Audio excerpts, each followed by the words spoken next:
नमस्कार। आज इस वीडियो में रुचिरा भाग 1 के सप्तम पाठ का अध्ययन हम लोग करेंगे, जिसका शीर्षक है बकस्य प्रतीकारः। बकस्य प्रतीकारः। और इस पाठ में हम देखेंगे अव्ययों का प्रयोग। अव्ययों का प्रयोग अर्थात ऐसे शब्द जिसमें लिंगों का कोई प्रभाव न पड़े, पुल्लिंग स्त्रीलिंग नपुंसकलिंग का, वचनों का कोई प्रभाव न पड़े, विभक्तियों का कोई प्रभाव न पड़े, अर्थात जिसका शब्द रूप धातु रूप न चले, जो यथावत जैसे हैं वैसे ही लिखे जाते हैं, सभी वाक्यों में वैसे ही लिखे जाते हैं, उनको अव्यय कहा जाता है, अर्थात जिसका स्वरूप बदलता नहीं है। आइए इसका मतलब समझते हैं। बकस्य प्रतीकारः। बक का अर्थ होता है बगुला। ये बक, तो बक में षष्ठी विभक्ति लगती है तो बकस्य, जैसे बालक बालकस्य, तो बगुले का। प्रतीकारः का मतलब होता है बदला। वो कैसे बदला लेता है इस श्रृगाल से हम इसमें पढ़ेंगे। एकस्मिन् वने। एकस्मिन् वने, इन दोनों में सप्तमी विभक्ति है जिसका चिन्ह होता है में या पर। एकस्मिन् वने, एक वन में, किसी एक वन में अर्थात जंगल में। च शब्द अव्यय है जिसका अर्थ होता है और। श्रृगालः बकः च, अर्थात श्रृगाल, ये श्रृगाल, और बक अर्थात बगुला। श्रृगालः बकः च, श्रृगाल और बक। निवसतः स्म। निवसतः कहाँ का रूप है? निवसति निवसतः, पठति पठतः, चलति चलतः, मतलब प्रथम पुरुष द्विवचन का, क्योंकि श्रृगाल और बक ये दो हैं, दोनों क्या करते थे? निवास करते थे। स्म का अर्थ होता है था, स्म का अर्थ होता है था, ये भी एक अव्यय शब्द है। तो किसी एक वन में श्रृगाल और बक निवास करते थे। फिर क्या हो गया? तयोः। तयोः शब्द है षष्ठी विभक्ति, सप्तमी विभक्ति द्विवचन, जैसे तस्मिन् तयोः, तस्मिन् तयोः, तस्मिन् तयोः। तयोः का अर्थ होता है उन दोनों में मित्रता आसीत। मित्रता आसीत, मित्रता मतलब दोस्ती, आसीत मतलब थी। आसीत ये लंग लकार प्रथम पुरुष एक वचन का शब्द रूप, वो धातु रूप है। आसीत, आस्ताम, आसन जैसे चलता है। एकदा प्रातः। एकदा वंस अपॉन ए टाइम, एक बार।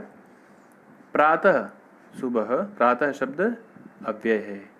प्रातः श्रृगालः बकम अवदत्। श्रृगालः श्रृगाल ने, बकम बक को, श्रृगाल में प्रथमा विभक्ति है, बकम में द्वितीय विभक्ति है, तो प्रथमा का चिन्ह होता है ने, कर्ता ने कर्म को। श्रृगाल ने बक को अवदत् बोला। अवदत् लंग लकार प्रथम पुरुष एक वचन, अवदत् बोला। क्या बोला? मित्र, हे मित्र, हे मित्र, ये इसको बोल रहा है मित्र, हे मित्र। श्वः, श्वः अव्यय पद, श्वः का अर्थ मतलब है कल। कौन सा कल? आने वाला कल, आने वाला कल। श्वः त्वम, त्वम मतलब तुम। मया सह, हमने पिछले पाठ में पढ़ाया था, जहाँ पे भी बच्चों सह आएगा वहाँ पे तृतीय विभक्ति लगती है।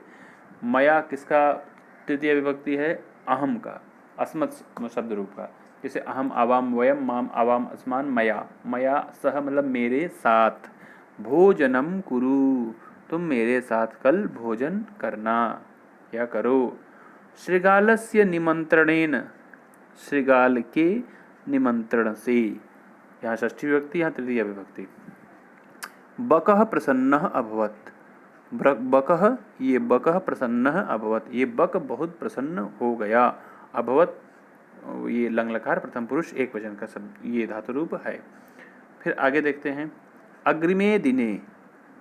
अग्रिमे दिने अर्थात अगले दिन। अग्रिमे दिने अगले दिन। सह, सह अर्थात बकः। सह मतलब होता है वह कौन? वह बकः। भोजनाय चतुर्थी विभक्ति, भोजन के लिए, बालक बालकाय।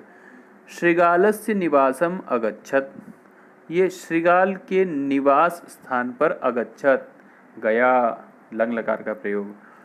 कुटिल स्वभावः शृगालः, ये इसका स्वभाव से ही ये कुटिल होता है, इसका स्वभाव अच्छा नहीं होता। तो कुटिल स्वभावः शृगालः, कुटिल स्वभाव वाला वह शृगाल।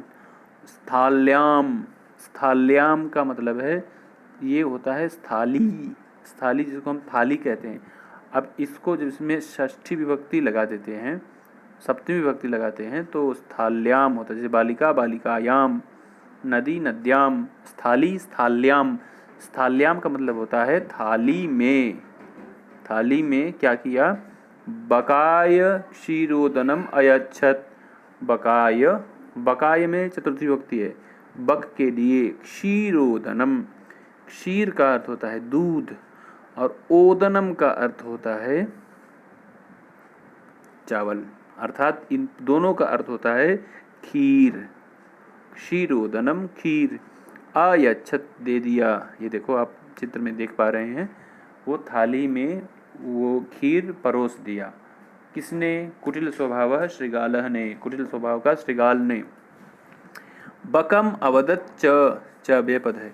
बक, और बक को बोला, मित्र हे मित्र, बक को बोला हे मित्र, अस्मिन पात्रे, इस पात्र में, इस थाल्याम, थाली में, आवाम, आवाम का मतलब होता है हम दोनों, आवाम हम दोनों, अधुना अब, सहैव, सहैव का मतलब होता है साथ में ही, सह एव साथ में ही, खादावह हम लोग खाएंगे, आओ हम दोनों खाते हैं, इस दोनों मिलके इसी थाली में।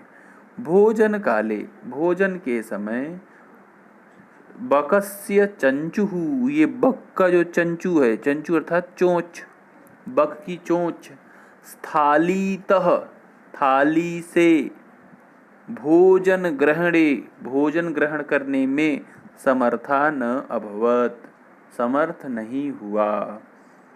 वो जो बक की चोंच थी वो थाली से वो खीर नहीं खा पाया वो बक। अतः बकह, अतः ये अव्यय पद है, अतः का मतलब होता है इसलिए, बकह मतलब ये बक, बगुला, केवलम क्षीरोदनम अपश्यत, केवल क्षीरोदन देखता रह गया। शृगालः तु, शृगाल तो ये तू अव्यय शब्द है। सर्वं क्षीरोदनम अभक्षयत, सर्वं क्षीरोदनम सारा का सारा क्षीरोदन, अभक्षयत उसका भक्षण कर गया, खा गया। अब बगुला केवल देखता रह गया। फिर क्या हुआ अगले दिन? शृगालेन वंचितः बकः, शृगालेन, शृगाल के द्वारा, वंचितः ठगा गया, बकः बगुला, अचिंतयत चिंतन किया अथवा सोचा। क्या सोचा? यथा अव्यय पद है, जैसे, जिस प्रकार, अनेन मया सह व्यवहारः कृतः, अभी मया सह हम लोग पढ़े थे, तृतीया विभक्ति लगती है सह के साथ, तो सह का मतलब होता है साथ, इसके द्वारा मेरे साथ व्यवहार किया गया, व्यवहारः कृतः व्यवहार किया गया, तथा ये अव्यय शब्द है, अव्यय, वैसे ही, अहम अपि, अपि भी अव्यय है, अपि भी अव्यय है, मैं भी, तेन सह व्यवहरिष्यामि, सह भी अव्यय पद है, तो उसके साथ मैं भी व्यवहार करूँगा। जैसे सियार ने, शृगाल ने मेरे साथ व्यवहार किया है, वैसे मैं भी इसके साथ व्यवहार करूँगा। एवं चिंतयित्वा, ऐसा सोच करके, सह शृगालम अवदत, उसने शृगाल को बोला। क्या बोला? मित्र हे मेरे मित्र, त्वम अपि, अपि भी क्या है?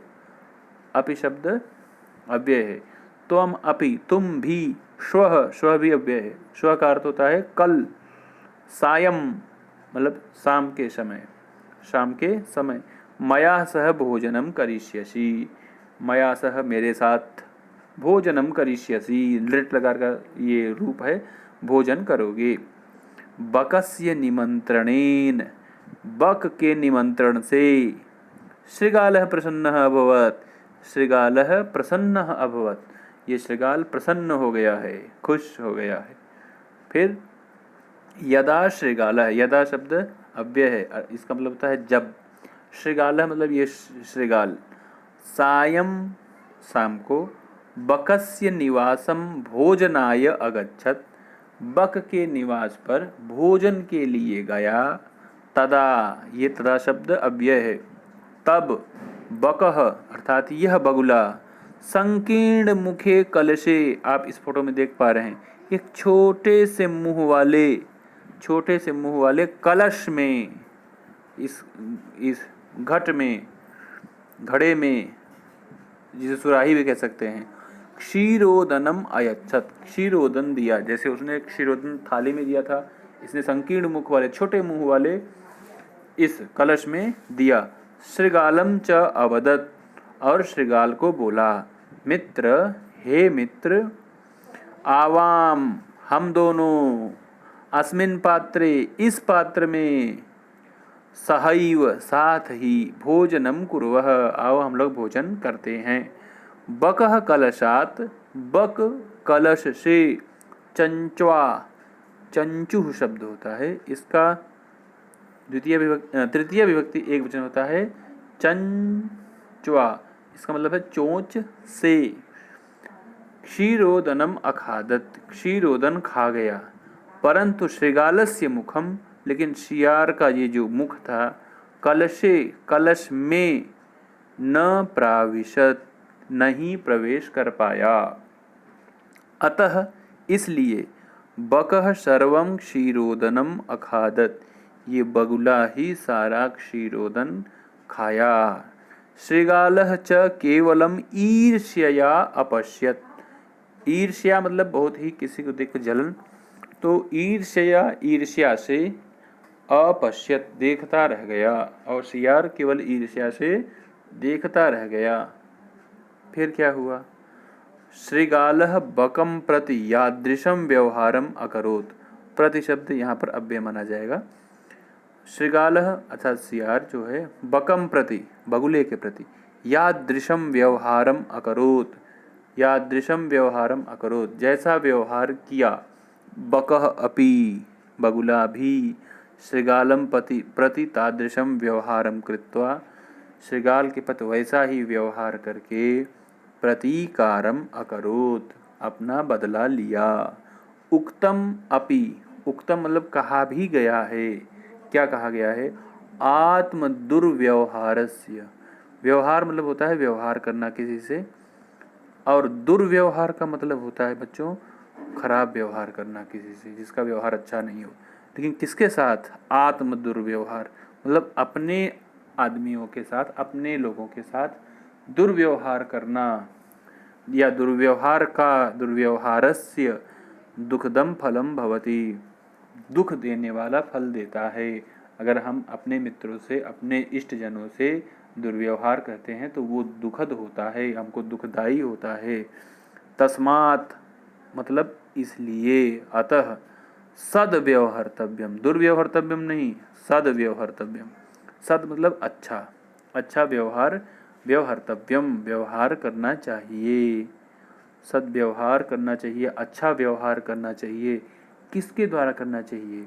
सुखैषिणा मानवेन, सुखैषिणा का मतलब होता है सुख की इच्छा चाहने वाला, सुख की इच्छा करने वाले मनुष्य के द्वारा अच्छा व्यवहार किया जाना चाहिए।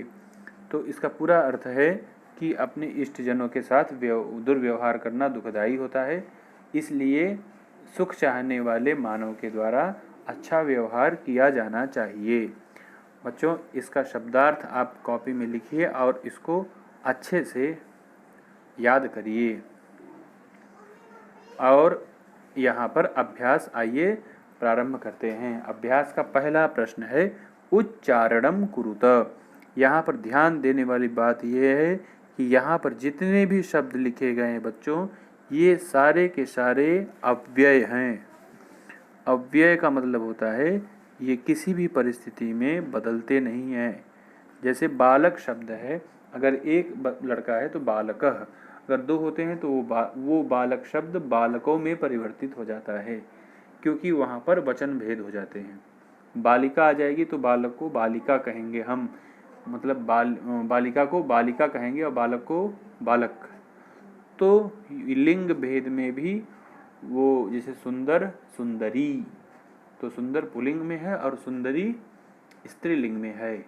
तो यहाँ पर लिंग भेद से भी शब्दों के रचना में अंतर आ जाता है। लेकिन इन जितने भी शब्द लिखे हैं ये कभी इनके रचना में अंतर नहीं आता, चाहे लिंग भेद हो चाहे वचन भेद हो, इसीलिए इनको अव्यय कहा जाता है। तो आइए इनका उच्चारण करते हैं। यत्र तत्र कुत्र अत्र अन्यत्र यदा तदा कदा एकदा च अपि अद्य श्वः ह्यः प्रातः अहर्निशम् अधुना एव कुतः सायं। आइए इसका हम आपको अर्थ बता देते हैं। इसका अर्थ, ये अर्थ जानना बहुत ज़रूरी है बच्चों। तो यत्र का मतलब होता है जहाँ, यत्र का मतलब होता है जहाँ, इसको आप जरूर लिख लीजिएगा और याद कर लीजिएगा। तत्र का मतलब होता है वहाँ, तत्र का मतलब होता है वहाँ। कुत्र का मतलब होता है बच्चों कहाँ, कुत्र का मतलब होता है कहाँ। अत्र का मतलब होता है यहाँ, अत्र का मतलब होता है यहाँ, जरूर लिखिएगा इसको। और अन्यत्र का मतलब होता है दूसरी जगह या कहीं और, दूसरी जगह या कहीं और, दूसरी जगह या कहीं और। यदा का मतलब होता है जब, तदा का मतलब होता है तब, कदा का मतलब होता है कब, एकदा का मतलब होता है एक बार, एक बार की बात है जैसे। च का मतलब होता है और इसको जरूर लिखना बच्चों और याद भी करना।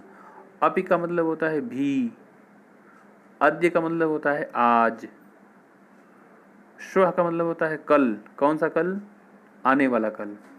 यह का मतलब होता है बीता हुआ कल, बीता हुआ कल। प्रातः का मतलब होता है सुबह, सुबह। अहर्निशम का मतलब होता है दिन रात, दिन रात। अधुना का मतलब होता है अब, और एव का मतलब होता है ही।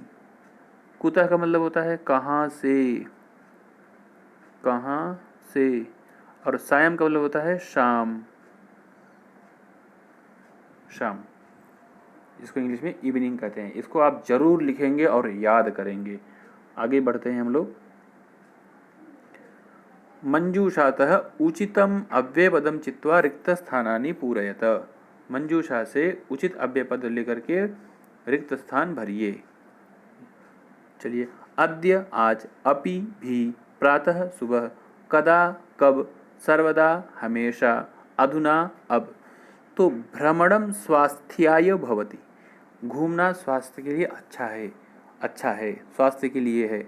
तो क्या भरेंगे इसमें, इसमें भरेंगे प्रातः भ्रमणम स्वास्थ्याय भवति, प्रातः भ्रमण करना स्वास्थ्य के लिए अच्छा होता है। सत्यम वद, सत्य बोलो। तो क्या भरेंगे, सर्वदा सत्यम वद, हमेशा सत्य बोलो। फिर है आगे बच्चों, त्वम मातुल गृहम गमिष्यसि। लेकिन ये क्या है, प्रश्नवाचक चिन्ह है। तो कदा, कब। त्वम कदा मातुल गृहम गमिष्यसि, तुम कब मातुल घर जाओगे, मामा के घर जाओगे। दिनेशः विद्यालयम गच्छति, दिनेश विद्यालय जाता है। अहम अपि, मैं भी, तेन सह गच्छामि, उसके साथ जाता हूँ। विज्ञानस्य युगः अस्ति, अधुना विज्ञानस्य युगः अस्ति, आज का जो युग है वो विज्ञान का है। इसको इस प्रकार आप भरेंगे। अधोलिखितानां प्रश्नानां उत्तराणि लिखत, उत्तरम लिखत। नीचे लिखे गए प्रश्नों के उत्तर लिखो। श्रीगालस्य मित्रं कः आसीत्, श्रीगालस्य मित्रं कः आसीत्, ये कः शब्द है अर्थात कौन। श्रीगाल का मित्र कौन था, तो श्रीगालस्य मित्रं बकः आसीत्, श्रीगाल का मित्र बकः, ये बहुला था। स्थालीतः, स्थालीतः मतलब थाली से, कः भोजनम न अखादत, थाली से कौन भोजन नहीं खाया, तो कह के स्थान पर लिखेंगे स्थालीतः वकः भोजनम न अखादत। वक भोजन नहीं खाया, बगुला भोजन नहीं खाया। बकः श्रृगालाय भोजने किम अयच्छत। बगुले ने श्रृगाल के लिए भोजन में क्या दिया? तो क्षीरोदनम अयच्छत, क्षीरोदनम दिया। ये दोनों ने क्षीरोदन ही दिया था। श्रृगालस्य स्वभावः कीदृशः भवति? श्रृगालस्य स्वभावः कुटिलः भवति। श्रृगाल का स्वभाव कुटिल होता है। फिर आगे देखते हैं बच्चों, ये बहुत सरल है। पाठात् पदानि चित्वा अधोलिखितानां विलोम पदानि लिखत। पाठ से चुन करके नीचे लिखे गए शब्दों के विलोम पद लिखिए। क्या है? सुखदम, तो सुखदम का विलोम हो जाएगा दुखदम। सुखदम दुखदम। आगे है शत्रुता, तो इसका विलोम पाठ में लिखा हुआ है मित्रता। अप्रसन्नः का हो जाएगा प्रसन्नः। दुर्व्यवहारः तो करेंगे सद्व्यवहारः, सद्व्यवहारः। सायं, सायं का करेंगे हम लोग प्रातः। और असमर्थः का विलोम होगा समर्थः, एबल। सुखद दुखद, सुख देने वाला दुख देने वाला। शत्रुता मित्रता जानते हैं। प्रसन्न अप्रसन्न, प्रसन्न का मतलब होता है हैप्पी, अप्रसन्न अनहैप्पी। दुर्व्यवहार सद्व्यवहार, मतलब दुष्ट व्यवहार और अच्छा व्यवहार। सायं शाम, प्रातः सुबह, असमर्थ अनेबल, समर्थ एबल। तो इसको आप जानेंगे अच्छे से। एक कथा है, एक कथा है। क्या कथा है? एक कौवे की कथा है। ये कहानी सभी बच्चे जानते हैं। तो क्या है देखते हैं इसको। एकदा मंजूषातः समुचित पदानि चित्वा कथाम पूरयत। मंजूषा से अच्छे पद को चुन करके, या जो अच्छा पद है इसमें उसको चुन करके आप कथा को पूरा करिए। एकदा एकः काकः, इसको पूरा करने से पहले आप इसका मीनिंग समझ लीजिए। मनोरथई का अर्थ होता है इच्छा करने से। पिपासितः प्यासा, उपायम उपाय को, स्वल्पम थोड़ा, पाषाणस्य पत्थर के, कार्याणि कार्य, उपरि ऊपर, संतुष्टः मतलब प्रसन्न या संतुष्ट होना, पातुम पीना, और इतस्ततः इधर उधर, और कुत्रापि कहीं भी। इसको वीडियो रिवाइंड करके आप बच्चों जरूर इसका मीनिंग लिख लीजिएगा। एकदा एकः काकः, एक बार एक कौवा, आसीत था। तो क्या था? यहाँ पे हम लिखेंगे पिपासितः आसीत, पिपासितः आसीत। एकदा एकः काकः पिपासितः आसीत, ये वाला लिखेंगे। यहाँ पे लिखा हुआ है पिपासितः आसीत, प्यासा था। सह जलम पातुम अभ्रमत, वो जल पीने के लिए घूमा। कहाँ घूमा था? इतस्ततः, इधर उधर घूमा। फिर क्या हुआ? परम जलम न प्राप्नोत, परम अर्थात लेकिन, कुत्रापि मतलब कहीं भी, जलम न प्राप्नोत लंग लकार, वो जल नहीं पाया। अन्ते सह, अंत में वह, एकम घटम अपश्यत, एक घड़ा देखा। घटे जलम आसीत, घट में जल था लेकिन कैसा था? स्वल्पम, स्वल्पम जलम आसीत, बहुत ही थोड़ा जल था। सह अतः सह जलम पातुम असमर्थः अभवत, इसलिए वो जल पीने में असमर्थ हो गया, क्योंकि पानी बहुत नीचे था तो वो पानी पी नहीं पा रहा था। सह एकम उपायम अचिंतयत, उसने एक उपाय सोचा। क्या सोचा? उपायम अचिंतयत। सह पाषाणस्य, पाषाणस्य पाषाण के अथवा पत्थरों के, खंडानी टुकड़ों को, घटे अक्षिपत, घटे घड़ में फेंका या डाला।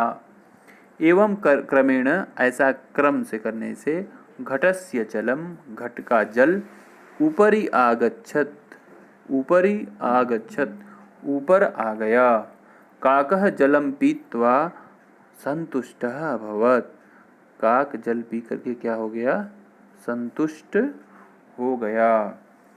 परिश्रमेण एव कार्याणि सिद्ध्यन्ति, शिक्षा क्या मिली बच्चों? परिश्रम से ही सारे कार्य सिद्ध होते हैं।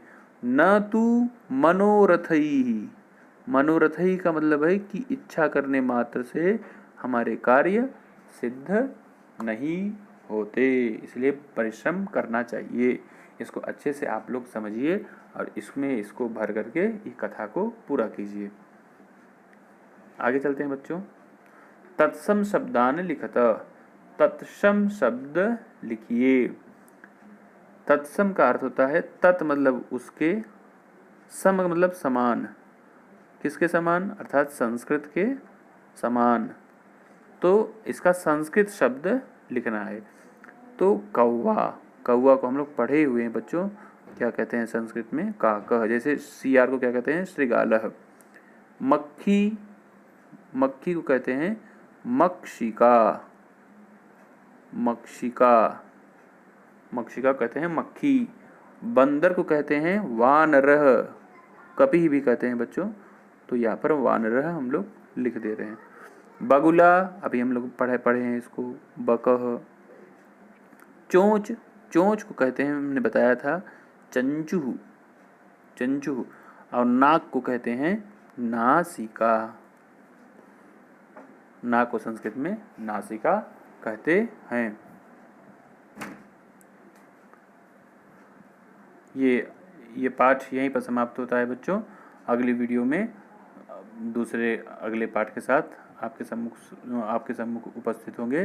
तब तक के लिए धन्यवाद, नमस्कार।